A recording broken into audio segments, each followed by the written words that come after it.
ओम श्री साईराम। पंचवटी।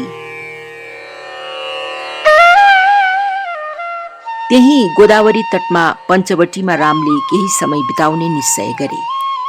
एउटा छायादार वृक्षको मुनि आराम गरिरहेका बेलामा तिनले आफ्ना भाइलाई बोलाएर भने, लक्ष्मण भाइ, यस क्षेत्रको एउटा सुन्दर सजिलो आरामदेही ठाउँ खोज अनि त्यहाँ तिमीलाई मनपर्ने एउटा सानो सुन्दर कुटी निर्माण गर। लक्ष्मणलाई यो आज्ञा छुरीले रोपे झैं अनुभव भयो।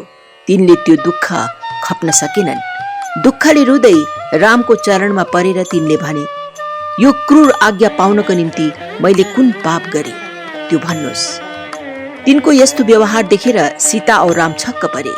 रामले भने, लक्ष्मण, तिमीलाई कुन कारणले यस्तो शोक परिरहेछ मैले बुझ्न सकिन। के तिमीले कुनै दिन मेरा जिब्राबाट एउटै पनि क्रूर वचन सुनेका छौ? तिमीलाई अथवा अरू कसैलाई कटु शब्द भन्ने के म पागल भएको छु र? मेरा चाहना अनि आवश्यकताहरूमाथि ध्यान दिएर मेरो श्वास झै तिमीले मेरा सेवा कार्य गरिरहेछौ। कसरी मैले तिमीलाई कठोर वचन बोल्न सक्नु? तिम्रो शोकको कुनै अर्थ छैन, यो भ्रम मात्र हो। मैले तिमीलाई अहिले पनि के भनेको छु र? केवल यति मात्र त भने, तिमीलाई मन परेको ठाउँ छान अनि त्यहाँ हाम्रो वासको निम्ति एउटा झोपडी बनाऊ। यति नै त हो। यसो भन्दा लक्ष्मणले आफ्ना दुई हातले कान छोपी दुःखले विरोध गर्दै भने, राम राम, म यी शब्दहरू सुन्न सक्दिन। शोकको यो भङ्गी देखेर राम छक्क परे। तर लक्ष्मण दुई हात जोडी तिनको अघि बसेर भन्न लागे, स्वामी, म भित्र मेरो भन्ने कुनै वस्तु छैन।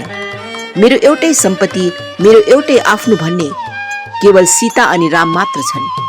मेरो आफ्नो कुनै इच्छा छैन, मेरो आफ्नो कुनै अभिलाषा पनि छैन। मेरो कामना, मेरो इच्छा नै रामको इच्छा अनि रामको कामना हो। त्यसको पालन गर्नु नै मेरो इच्छा अनि कामना हो। म त्यो दास हुँ जसलाई यसबाहेक अरू कुनै कुरोको लालसा छैन। त्यसो भए म कसरी ती शब्दहरू सहन सकूं जसले सानो घरको निम्ति मलाई मेरो इच्छा अनुसार ठाउँ छान भन्छन्? मानौ मेरो छान्ने ताकत अनि इच्छा छ। यदि मेरो आफ्नै खुसी चल्ने भएदेखि म कसरी रामको उचित सेवक बन्न सक्ने थिए? कसरी म यो आनन्द अनि यो अवसरको योग्य बन्न सक्ने थिए? यसको अर्थ म यो संसारमा जीवित रहने योग्य नै छुइन अनि यो जीवन केवल लज्जा स्वरूप भार मात्र भएको छ। आफ्नो दुःख रोक्न नसकी रुँदै लक्ष्मण उभिरहे। रामले त्यो दुःख देखे। दयापूर्ण शब्दमा तिनलाई सम्झाए, तिम्रा भक्तिको पवित्रता अनि तिम्रो सेवा भावना देखेर म प्रसन्न छु। तिम्रा विचारहरू अति पवित्र अनि उच्च छन्। अब म यस्ता शब्दहरू भनेर तिमीलाई दुःख दिने छुइन। मैले त साधारण रूपमा त्यसो भनेको थिएँ। यसलाई तिमीले मनमा नलेऊ। आऊ जाउँ, हामी गएर छानौं। यसो भनेर तिनले सीता औ लक्ष्मणलाई साथमा लिएर गए। केही टाढा पुगेपछि राम अडिए अनि भने, अच्छा, यही एउटा पर्णशाला बनाऊ। यी शब्दहरू सुनि लक्ष्मण आनन्दित भएर भने, अहो, म साँच्चै धन्य रहेछु। यस्तै आज्ञा पालन गर्नु मेरो कर्तव्य हो। मेरो आफ्नो कुनै इच्छा वा कामना पूरा गर्नु होइन। तिनी आफ्ना ठूला दाजुका चरणमा परे अनि हर्ष औ सन्तोष लिएर तिनी उठेपछि तिनीहरूका आफ्नो घर झोपडी बनाउनको निम्ति हाँगा बिगाहरू बटुल्न थाले। लक्ष्मण संवेदनशील हृदय भएका, कोमल अनि सूक्ष्म बुद्धि भएका छन् भन्ने कुरा सीता अनि रामले बुझे।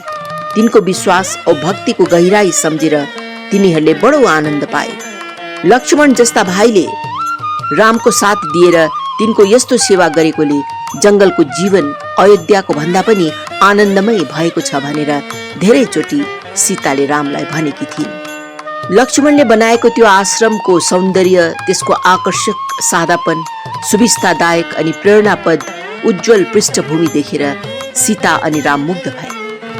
सीता कुटीभित्र पसिन् अनि त्यहाँ आफ्नो देवरको कलात्मक चातुर्य देखेर छक्क परिन्। यति चाँडो, यति काम लाग्ने छेउछाउ कोठाहरू बनाएको देखेर तिनले तिनको प्रशंसा गरिन्। त्यस कुटीमा ती तीनजनाले आनन्दपूर्वक आफ्ना दिनहरू बिताए।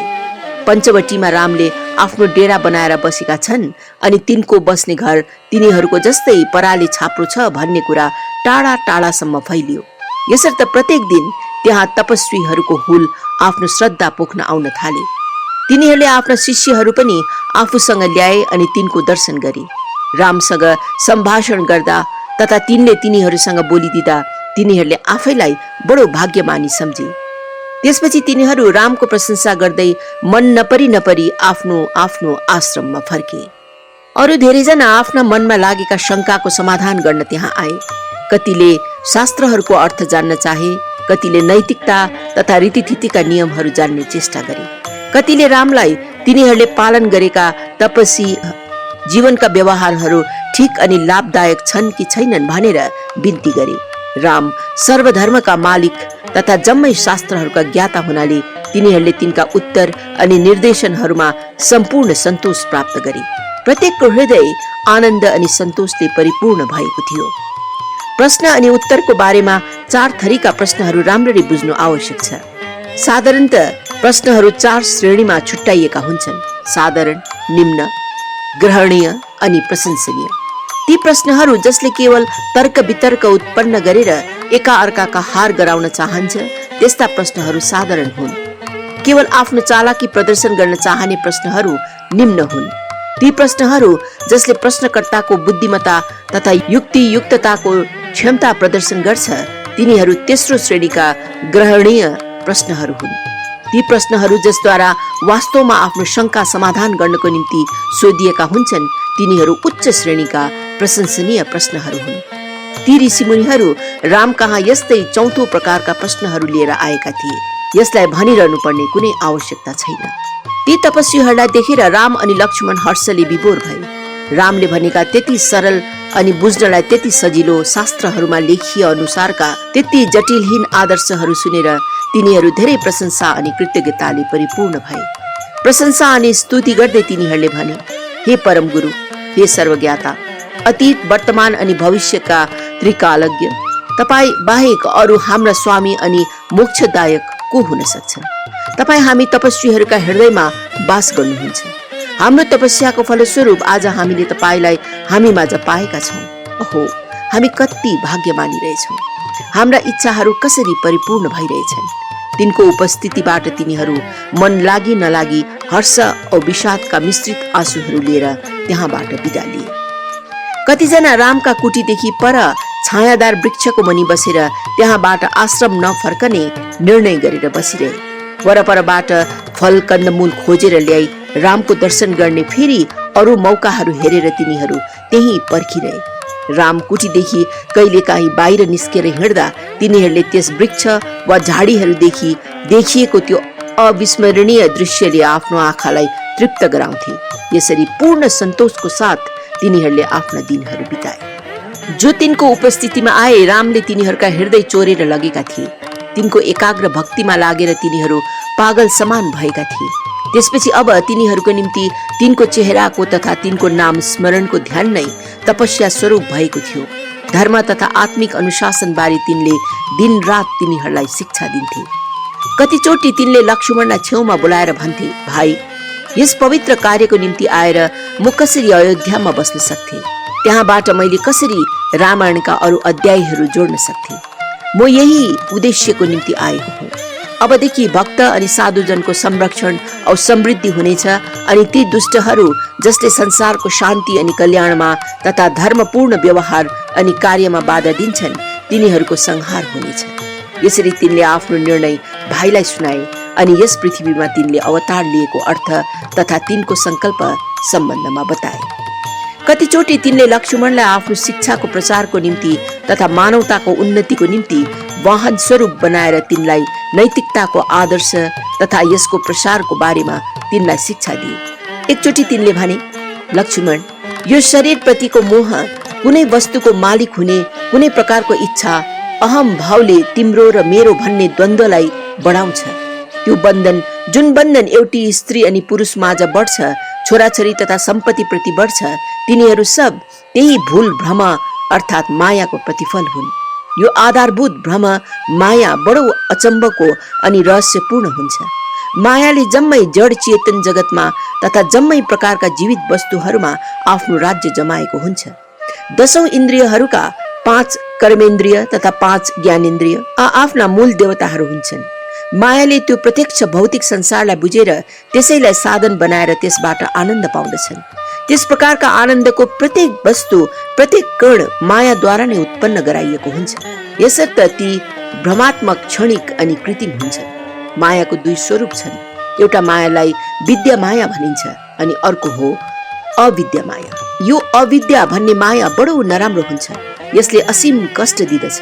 यसद्वारा चालित भएकाहरू परिवर्तनको गहिराईमा डुबेर सुख अनि दुःखको जन्जालमा पर्छन्।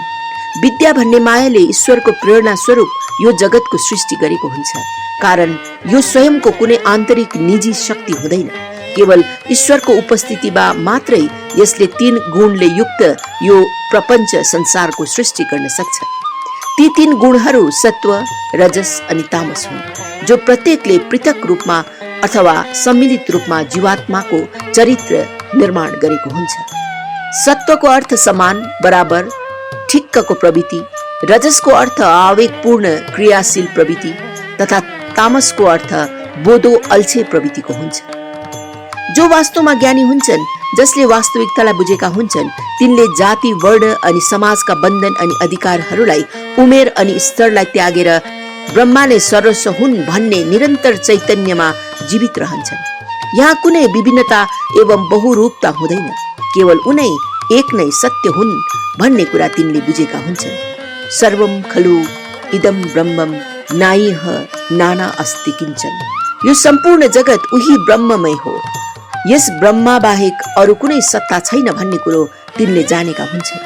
हे लक्ष्मण, त्रिदेव ब्रह्मा, विष्णु, महेश केवल उनै एक ब्रह्मका प्रतिबिम्ब स्वरूप सत्व, रजस अनि तमस यी 3 गुणमा प्रकट भएका हुन्। रजस गुण ब्रह्माले व्यक्तित्वकरण गरेका छन्। सत्व गुण विष्णुले अनि तमस गुण रुद्र अथवा शिव अथवा ईश्वरले प्रतिनिधित्व गरेका छन्। यो सम्पूर्ण ब्रह्माण्ड, यो संसार लगायत उनै एक ब्रह्माको एक अथवा एक भन्दा ज्यादा गुणको सम्मेलनद्वारा भएको अभिव्यक्ति वा प्रकाशन हो। यसर्थ ज्ञानी व्यक्तिले यी सब गुणहरू देखेर पर अझै गहिराईमा गएर उही एकको स्रोत जान्न चाहन्छन्। त्यस्तालाई मात्र साधु अथवा वैरागी भन्न सकिन्छ। कारण तिनी कहाँ कुनै राग, कुनै मन पर्ने वा मन नपर्ने हुँदैन। कहिलेकाहीँ रामले सीता औ लक्ष्मणलाई छेउमा राखेर भन्थे, जबसम्म व्यक्ति जीवीले आफ्नो माया अनि ब्रह्मासँगको सम्बन्ध बुझ्दैन, तबसम्म यसले न मोक्ष पाउन सक्छ न त परमात्मामा लय हुन सक्छ। यो उही एक विशेष व्यक्ति मात्र भएर भ्रमको जालमा परेर नाम अनि रूपको सीमाभित्र बद्ध हुनेछ। तर जुन बेला व्यक्तिले आफू केवल परमात्माको छाया मात्र हो भन्ने कुरोको आविष्कार गर्छ अनि आफू अनि परमात्माको भेद कुनै सत्यमा आधारित छैन भन्ने चाल पाउँछ, तब सूर्योदय हुँदा हुस्से हराए झैं माया हराउनेछ। यही वास्तवमा आत्मज्ञान हो। कारण परमात्मा अनि व्यक्ति दुवै एउटै परम आत्मा हुन्, जसले शरीर, रूप अनि नाम आकारको प्रतिबिम्ब स्वरूप उपाधि लिएर बसेका हुन्छन्। तिमी आफ्नो स्तर अनुसार निर्धारित नियम तथा स्वधर्म अनुसार कार्य गर्दै जाऊ। त्यसैबाट तिमीले वैराग्य पाउनेछौ। योगाभ्यास अर्थात् परमात्मामा लीन हुने अभ्यास गर। त्यसबाट तिमीले ज्ञान पाउनेछौ। आध्यात्मिक प्रगतिको यो ज्ञान अन्तिम चरण हो। यसले परमोत्कर्ष सम्पूर्णतामा पुर्याउँदछ। परमात्मालाई सक्दोभर प्रेमले उपासना गर्नुलाई नै भक्ति भनिन्छ। म त्यस प्रकारको व्यक्तिलाई अनुग्रह वर्षा गर्दछु। भक्तिले नै तिनलाई पूर्ण समृद्धि प्रदान गर्दछ। भक्ति हृदयबाट स्वतः उत्पन्न हुँदछ। यो कुनै वाहिनी, कृत्रिम वस्तु वा मानिसमाथि निर्भर गर्दैन। परमात्मामा समर्पित व्यक्तिहरूमा यही भक्तिले ज्ञानदान गर्दछ। भक्तिबाट प्रदत्त आनन्द अतुलनीय अनि अलौकिक हुँदछ। कसरी मानिसले सर्वप्रथम भक्तिको मार्गमा हिँड्ने निर्णय गर्छ? यो कुनै साधु वा ईश्वरीय सन्त अथवा ज्ञान प्राप्त आत्माको कृपाद्वारा आरम्भ हुँदछ। यो मार्गद्वारा मानिसहरू चाँडै म कहाँ पुग्न सक्छन्। यस्ता व्याख्यानहरू सुनेर सीता अनि लक्ष्मणले आफूलाई कहाँ छन्, कस्तो अवस्थामा छन्, त्यो सब भुले। त्यो आध्यात्मिक मार्गलाई उत्साहसहित वर्णन गर्दा रामलाई पनि के भइरहेछ त्यसको थाहा भएन। यस्तो आन्तरिक आनन्दको खोजी औ आत्म अनुसन्धानमा तिनीहरूले धेरै बेर बिताउँथे। एक दिन कुटीमा पहरा दिँदै गर्दा लक्ष्मणले यो गहन सत्य तथा अमूल्य निर्देशनहरूमाथि मनन गरिरहेका थिए। तिनको दृष्टि एउटा सानो निम्बुको बोटमाथि पर्यो, जो एउटा ठूलो वृक्षको छाया मुनि उम्रेर बढ्नलाई संघर्ष गरिरहेको थियो। तिनले त्यसलाई कुटीको छेउमा रोपेर आफ्नो हेरचाहमा राम्ररी बढ्ने मौका दिने इच्छा गरे। यसर्थ बडो प्रेम अनि ध्यानसित तिनले त्यसको जराहरू खन्दै थिए। त्यसै बेला त्यहाँ सुपर्णखा नाम गरेको रावणकी त्यो दुष्ट बहिनी देखा परी। त्यसको दृष्टि लक्ष्मण माथि पर्ने बित्तिकै तिनको शरीरको तेज अनि सौन्दर्य देखेर त्यो मोहित भए। यो आशा पनि नगरेको दृश्य देखेर त्यो छक्क परी। त्यसपछि त्यसले आफैलाई एउटा सुन्दरी युवतीमा परिणत गरेर लक्ष्मणको छेउमा बडो प्रणयी भङ्गी लिएर पुगी। तर लक्ष्मणले त्यतातिर कुनै ध्यान दिएन। अप्रभावित भएर तिनी आफ्नो काम गरिरहे। सुपर्णखाले त्यो अपेक्षा सहन सकिन। त्यो तिनको छेउमा गएर बडो करुण भावले बिन्ती गर्न थाली, स्वामी, किन मलाई यसरी निराश गरिरहनु भएको छ? मेरो असहनीय लालसालाई शान्त गराउनुहोस्। एकचोटि म माथि आनन्द वर्षाउने प्रेमपूर्ण नजरले हेरिदिनुहोस्। त्यसको यो आह्वानको पनि कुनै प्रतिक्रिया लक्ष्मणले देखाएन। तिनले त्यसका शब्दहरू सुने, तर त्यसको त्यो धृष्टता देखेर मनमनै हाँसे। तिनले त्यो छायाबाट त्यस बिरुवालाई निकाल्ने प्रयास गरिरहे। सुपर्णखाले आफ्नो धैर्य हराए। त्यसले तिनलाई आफूतिर तान्न तयार भई। तर लक्ष्मण पछि हटेर भने, माता, म त श्रीरामको दास हुँ। म स्वतन्त्र व्यक्ति होइन।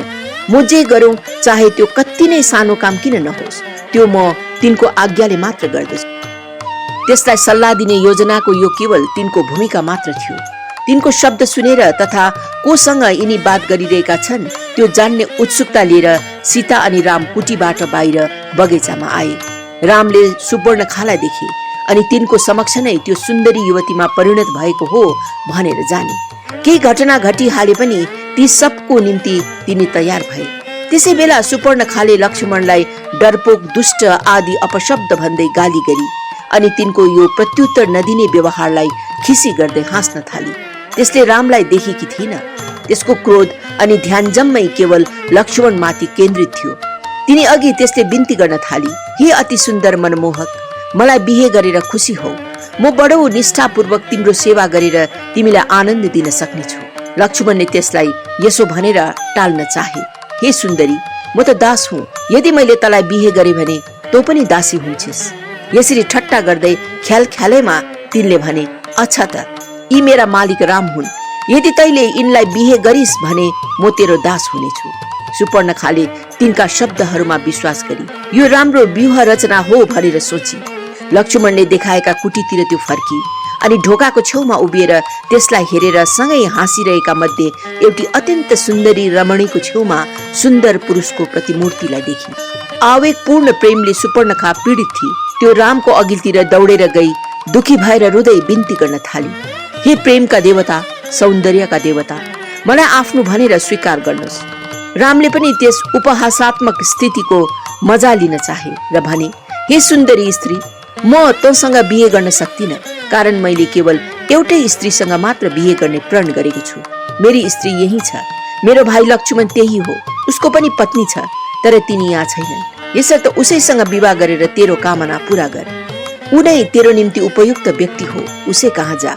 यो सुनेर त्यो स्त्री हतारिँदै लक्ष्मण भएतिर गई अनि फेरि बिन्ती गर्दै भन्न थाली, तपाईको दाजैले विवाह मन्जुर गर्नु भएको छ, यसर्थ अबेर नगरी मलाई स्वीकार गर्नुहोस्। यसचोटि त्यसको व्यवहार बडो नम्र अनि विनीत थियो। लक्ष्मणले त्यसको मूर्खता बुझेर त्यसलाई अझ बढाउन चाहे। तिनले त्यसलाई फेरि राम कहाँ पठाए। रामले लक्ष्मण कहाँ पठाए। यसरी धेरैचोटि ओहोर दोहोर हुँदा हुँदा अन्तमा त्यो हताश भएर आवेगले अन्धी भएर त्यो आफ्नो उही राक्षसी प्रकृतिमा फर्की। त्यसको दुष्ट बुद्धिले आफ्नो सफलता औ कामनाको अभियानमा बाधा स्वरूप सीता नै उभिएकी छ भनेर मानिलियो, कारण सीता छेउमै भएकोले रामले त्यसलाई बिहे गर्न नसकेको हो भन्ने त्यसले सम्झी। तिनलाई नै हटाउन सके रामले त्यसको बिन्ती अवश्य सुन्नेछन् भनेर त्यो सीतालाई मारेर निलुला भन्ने झै गरी तिनीमाथि जाइ लागे। त्यो वास्तवमा राक्षसी थिए। यो देख्दा अब रामले के आज्ञा गर्लान् भनेर लक्ष्मणले रामपट्टि हेर्न थाले।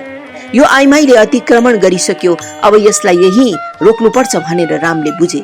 नङ नै पर्याप्त हुन्छ भने वञ्चरको किन प्रयोग गर्नु भनेर तिनले आफ्ना हात उचाले अनि लक्ष्मणलाई हेर्दै औलामा 4 गने। लक्ष्मणले तुरन्त यो आदेशको अर्थ बुझे। 4 गनेर रामले 4 वेदको संकेत गरेका थिए, जसलाई सामूहिक रूपमा श्रुति अर्थात सुनेको भनिन्छ, जसको अर्थ कान हुन्छ। लक्ष्मणको अत्यन्त तीक्ष्ण बुद्धि भएकोले तिनले रामको त्यो भङ्गिमाको ठीक अर्थ बुझे। रामले आफ्नो हात आकाशतिर उठाएका थिए। आकाश त्यो पञ्चम भूतात्मक शक्ति हो, जसको तत्व आवाज हो। यो आवाज ब्रह्माको प्रतीक हो, जसलाई शब्द ब्रह्मा वा ईश्वर भनिन्छ। भगवान स्वर्गमा वास गर्छन् अनि त्यो स्वर्गलाई पनि हातले औंलाएर मास्तिर देखाइन्छ। संस्कृतमा स्वर्गलाई नाक पनि भनिन्छ, यसको अर्को अर्थ नाक पनि हो। रामले यी दुई भङ्गी देखाउन साथ लक्ष्मण त्यस राक्षसी तर्फ तरवार लिएर गए अनि त्यसलाई जमिनमा पछारेर त्यसको कुचेष्टालाई दण्ड दिनै पर्छ भनेर कराउँदै तिनले त्यसका नाक अनि कान काटिदिए। सुपर्णखा यति जोडले कराई कि त्यो जंगल नै थर्कमान भयो। त्यसले आफ्नो वास्तविक रूप लिई अनि कराई, के यो न्याय भयो? तिम्रो समक्ष आएकी आइमाईलाई यसरी क्रूरतापूर्वक कुरूप बनाउन कसरी सक्यौ? म पनि यहाँ मेरा भाइ रावणलाई ल्याउने छु अनि यस क्रूरताको बदला लिनेछु। यसो भनेर त्यो जंगलमा शीघ्र हराई। त्यो सिधै राक्षस नेताहरू खर अनि दूषण कहाँ दण्डक वनमा गएर रुन थाले। तिमीहरू आफ्नी बहिनीमाथि यसरी अपमान अनि आघात भएको कसरी चुपचाप सहन सक्छौ? तिमीहरूले के को निमित्त यतिको शक्ति अनि साहस बटुलेर राखेका छौ? बरु तिनीहरूलाई जलाएर खरानी बनाइदेऊ। के तिमीहरू पनि पुरुष हौ भनेर आफैलाई भन्न सक्छौ? तिमीहरूलाई अनि तिमीहरूका वीरत्वको घमण्डलाई लाज लाग्नु पर्ने। त्यसलाई के भयो, कसले त्यसलाई त्यस्तो विघ्न गरी कुरूप बनायो, त्यो तिनीहरूले बुझ्न सकेनन्। तिनीहरूले सोधे, बहिनी, कसले तिमीलाई यसरी चोट पुर्यायो? हामीलाई भन, हामी हाम्रो सम्पूर्ण शक्ति लिएर त्यसको बदला लिनेछौँ। यसो भन्दा सुपर्णखाले आफ्नो कथा सुनाउन थाली। त्यसले आफ्नो वर्णन राम अनि लक्ष्मणको सौन्दर्यदेखि आरम्भ गरी। यो सुनेर त्यसका भाइहरू व्यर्थमा यस्तो बेकारको कुरा गरेर किन समय बर्बाद गरिरहन्छेस् भनेर रिसाए। कसले तलाई यो चोट पुर्यायो? कसले तलाई यसरी विरूप बनायो? हामीलाई भन भनेर भन्दा त्यसले जंगलमा घटेको घटना सम्पूर्ण वृत्तान्त गरी। आफ्नी बहिनीको नाक कान यसरी काटिएको देख्दा खर अनि दूषण बडो उत्तेजित भए। तिनीहरूले 14,000 राक्षसहरूको सेना भेला पारे अनि हतारिँदै राम अनि लक्ष्मण, ती दुई दाजुभाइ जसले यसरी आफ्नी बहिनीलाई दण्ड दिएका थिए, तिनीहरू भएतिर गए। ती राक्षस योद्धाहरू यति वीर थिए कि तिनीहरूलाई जित्नु सपनामा पनि नचिताए हुन्थ्यो। तिनीहरूले पराजय अनि पछि हट्नु भन्ने जानेकै थिएन। युद्धमा तिनीहरूलाई जित्न सकिँदैन थियो। पखेटा लागेका पर्वतहरू चाहिँ तिनीहरू डरलाग्दा हुलमा डाँडा काँडा भन्ज्याङ हुँदै चाँडो चाँडो जान थाले। तिनीहरूको पदचापले पृथ्वी पनि कापिन्। तिनीहरू प्रत्येक जना भयानक अस्त्र शस्त्रले सुसज्जित थिए। यो सम्पूर्ण सेनाको अघि अघि बदला लिन उत्सुक भएकी, नाक कान नभएकी सुपर्णखा रक्तम्य अनुहार लिएर हिँडिरहेकी थिए। त्यसले तिनीहरूलाई ती दुई भाइ भेटेको त्यो हरियो चौरतिर लगिरहेकी थिए। तर त्यो अभियानको सुरुमै त्यसले अशुभ लक्षण देखाई। अभियानको निम्ति त्यो नै अपशकुन थिए। रक्तम्य अनुहार, त्यही माथि विधवा, खोटो अङ्ग भएकी यी सब नै अपशगुन भनेर मानिन्छ। यी तीनै अवगुण सुपर्णखा कहाँ थियो। ती राक्षसहरूलाई युद्ध भूमिमा जाँदा यी सब अपशकुनहरूको कुनै ज्ञान थिएन। तिनीहरू आफ्नो शारीरिक अनि अस्त्र शक्तिमाथि तथा कुटिल युद्ध कौशलमाथि नै भर परेका थिए। तिनीहरू यही कारणले गर्दा नै दिव्य धार्मिक शक्तिको अगाडि कहिल्यै उभिन सक्दैन थिए।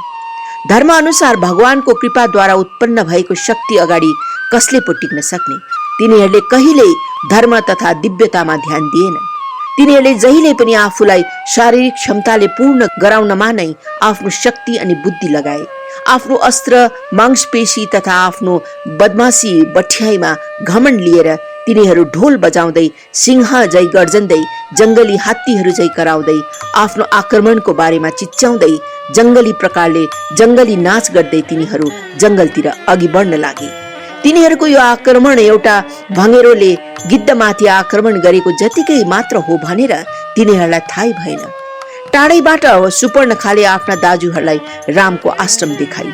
राक्षसहरूमा जोश बढाउनको निम्ति जम्मै राक्षस सेनाहरूले एकसाथ कराए, मार, समात, हत्या गर, अनि अघि बढे। जब तिनीहरू आश्रम छेउ पुगे, ती राक्षस भाइहरूले रामलाई प्रतिद्वन्दिता गर्दै उच्च स्वरले कराए, हे महादुष्ट अभागी, तैले हाम्री बहिनीलाई कुरूप बनाउने साहस गरिस् होइन र? अब नाश हुनदेखि तेरो जिन्दगीलाई बचाउने कोसिस गर।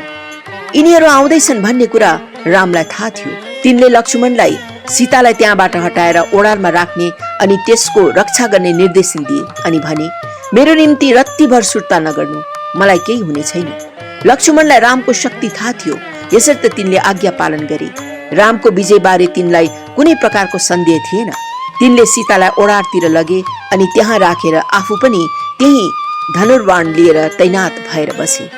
आश्रम अघि राम उभिरहेका थिए। तिनको अनुहारमा मुस्कुराहट थियो अनि काँधमा लिएको कोदण्ड धनुर्बाण तयार थियो। रामले बिस्तारै आफ्नो हातले शिरको केश मुसारे।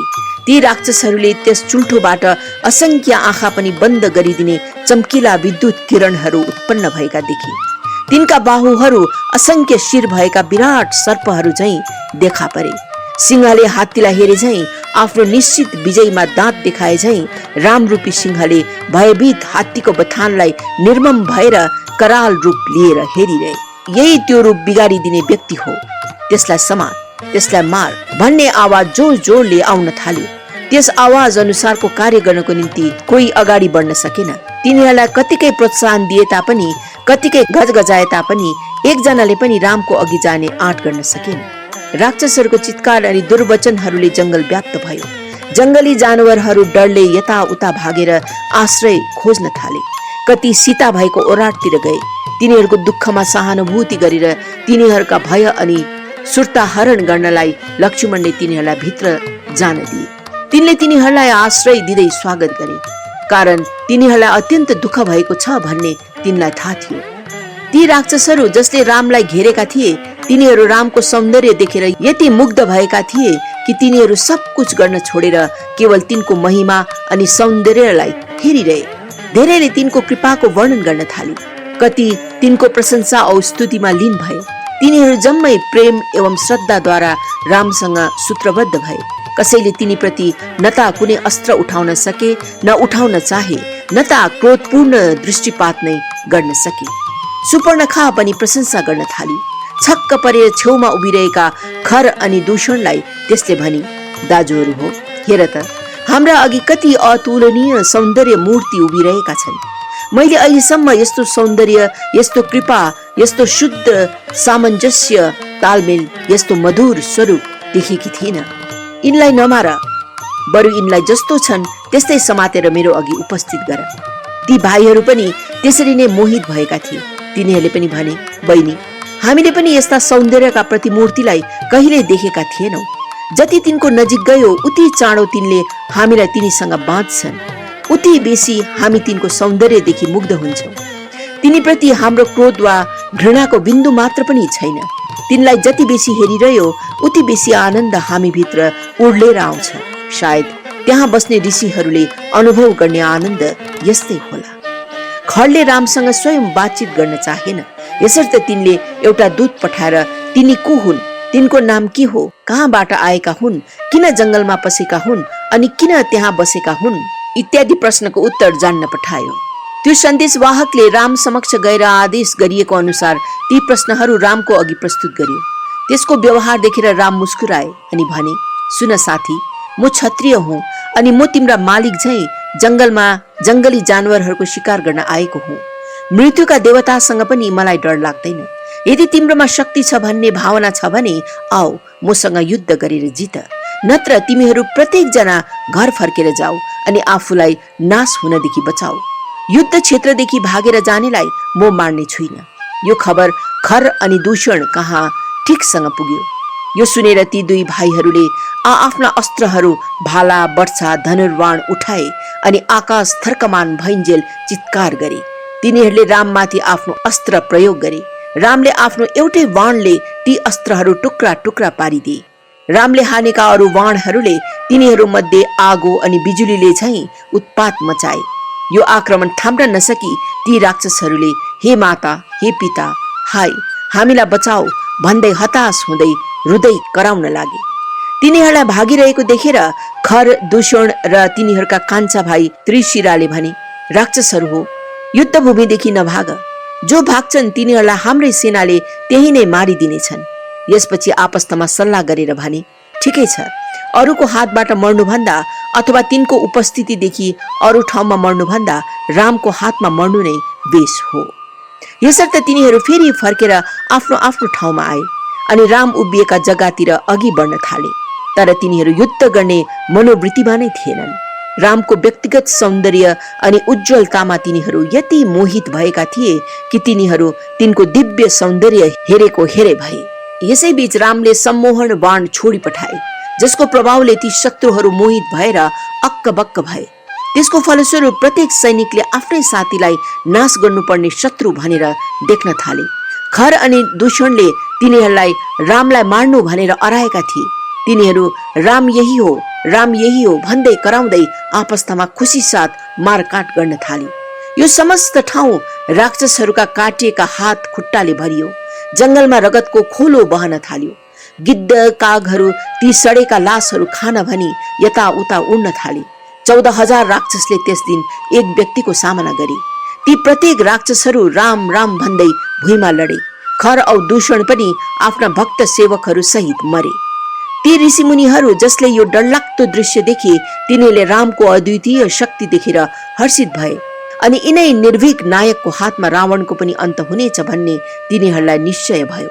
राम सर्वशक्तिमान ईश्वर हुन्, जसले यस पृथ्वीका समस्त राक्षसहरूलाई नाश गर्न अनि मानव मात्रमा शान्ति अनि समृद्धिको विकास गर्न आएका हुन् भनेर तिनीहरूलाई विश्वास हुन गयो।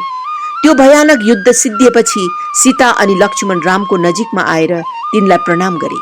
रामले लक्ष्मणलाई बिस्तारै जमिनबाट उठाएर ती 14,000 राक्षसहरूको परिणाम आधा घण्टाको मात्र युद्धमा के भयो भनेर बताए। तिनले त्यो घटना बडो आनन्दले चाख लिएर बीच बीचमा हाँस्दै सम्पूर्ण वृत्तान्त बताए। त्यसबेला रामको शरीरमा कहीँ कतै चोट त लागेन भनेर सीताले हेरिरहेकी थिइन्, तर त्यहाँ एउटा खोस्रेको दाग पनि थिएन। अयोध्याका राजकुमारले एक्लै यतिका राक्षसका सेनाहरूको ध्वंस गरे भनेको सुनेर अर्को दिन ऋषि मुनिका हुल आफ्ना शिष्यहरू लिएर पञ्चवटी रामको आश्रममा आए। तिनीहरूले रामको वीरता अनि धनुर्विद्याको प्रशंसा गरे। ती मध्ये जसलाई भविष्यको ज्ञान प्राप्त थियो, तिनीहरू रामको अघि गएर बडो विनयपूर्वक भने, हे स्वामी, आउने दिनहरूमा तपाईले अझ सतर्क अनि सावधान भएर बस्नुपर्छ। न्याय अनि धर्मद्वारा आरोपित जति पनि नियम कानूनहरू तथा सीमा बन्धनहरू छन्, ती सबको यी राक्षसहरूले विरोध गर्नेछन्। तिनीहरूको दैनिक परिचर्चा नै सबैलाई कष्ट दिएर नोक्सान गर्नु हो। आफ्नो स्वार्थ सिद्धि गर्नु नै तिनीहरूको परम लक्ष्य हो। कुन साधनले कसरी ती लक्ष्यहरूको पूर्ति गर्नु हो, त्यसबारे तिनीहरूले कुनै वास्ता राख्दैनन्। तिनीहरूका एकजना रावण नाम गरेका दाजु छन्। तिनको अगाध शक्ति छ। तिनको सैन्य शक्ति पनि अनेक शक्तिशाली छ। यस चाण्डाल स्त्री निश्चय पनि ऊ कहाँ गएर आफ्नो भाग्य देखाएर रुनेछ अनि उसले पनि यसको पक्ष लिएर यसलाई विरूप बनाउनेसँग बदला लिन पछि हट्ने छैन। यसरी राम औ लक्ष्मणलाई अग्र सूचना दिँदै तिनीहरूले सावधान गराउँदा रामले मुस्कुराउँदै हेरिरहे। तिनले भने, हो मलाई पनि थाहा छ, म यही कामको निम्ति नै आएको हुँ। रावणसँग युद्ध गर्ने खुसीको दिन उत्सुकता लिएर पर्खे झैं गरी तिनले आफ्नो शिर हल्लाए, तर तिनले अरू केही बोलेनन्। भविष्य केही ज्ञान नभएको अन्जान झै तिनी बसिरहे। दीप्त नजरले तिनले लक्ष्मणलाई हेरे अनि भने, तिमीले पनि सुन्यौ होइन? ऋषिहरूपट्टि फर्केर रामले भने, दया गरी तपाईहरू सुर्ता नगर्नुहोस्। कुनै पनि परिस्थितिको सामना गर्नु म तयार छु। त्यो आश्वासन अनि वचन सुनेर तिनीहरूलाई बडो सन्तोष भयो। रामले तिनीहरूका मनमा विश्वास अनि साहस जगाएर आफ्ना आश्रममा फर्कने अनुमति दिए। तिनीहरूको शिक्षा शिक्षण राक्षसहरूको बाधा रहित शान्ति अनि निर्विघ्न पूर्वक सम्पन्न हुनेछ भन्ने तिनीहरूलाई विश्वास भयो। ऋषिहरूले भने झैं आफ्नो भाइ रावण कहाँ गएर रुँदै आफ्नो बिलौना पोख्न सुपर्णखाले समय त्यसै अफालिन। यो सुनेर लङ्काका राक्षसहरू तिनीहरूको राज्यमा अब कुनै दुर्घटना घट्नेछ भन्ने भयले आतंकित भए। तिनीहरू सडकतिर निस्केर यसको कारण के हुन सक्ला भनेर झुण्ड झुण्ड भएर कुरा गर्न लागे। सुपर्णखा राक्षस सम्राट रावणको दरबारमा देखा परी अनि त्यहाँ आएका जम्मैलाई आफ्नो क्रोधपूर्ण आक्षेपहरूद्वारा चकित अनि चिन्तित पारी। त्यसको स्वरूप विकराल भएको थियो। शरीर रक्तम्य अनि त्यसका शब्दहरू क्रोधले विषपूर्ण थिए। कसैले त्यसलाई आघात पारेको छ भनेर रावणले चाल पाए। त्यसको दुःख देखेर रावणलाई पनि शोक पर्न गयो। आफ्नो सिंहासनबाटै तिनले भने, बहिनी के भो, हामीलाई पूर्ण वृत्तान्त भन। सुपर्णखाले उत्तर दिई, दाजु, यदि तिमी साँच्चै राक्षस हौ भने यतिका वर्षहरूको तपस्याको फलस्वरूप तिम्रोमा कुनै अति मानवीय शक्ति छ भने आऊ तिम्रो साहस, शक्ति अनि वीरता देखाउने बेला आएको छ।